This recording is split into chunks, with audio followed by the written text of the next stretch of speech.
So, first of all, welcome to Mangalore. Thank you. Yeah, Thank you. you have been the lead actors in the Hindi Bollywood industry, and now you have come down to South to support our Yes, Kannada yes. industry. No, because I met them. I was supposed to be a part of. There was another story, but then the story changed, so the part was not. But I saw the vision, and I loved KGF as a script, also as a direction. But I loved the script also. So when he narrated to me, Mr. Chandramouli, and I really like, and he could easily have made taken big actors and more popular actors, but he chose newcomers.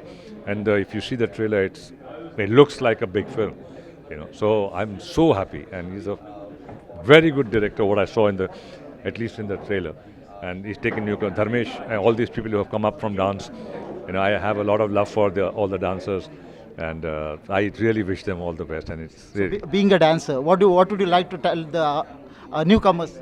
no, man, just keep going. There is a big world out there, and especially with OTT opening up and even the internet opening up. There is so much of opportunity for anybody. So in our times, we didn't have this.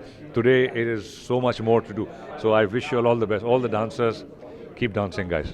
Yeah. Thank you. Thanks a lot, sir. Thanks a lot.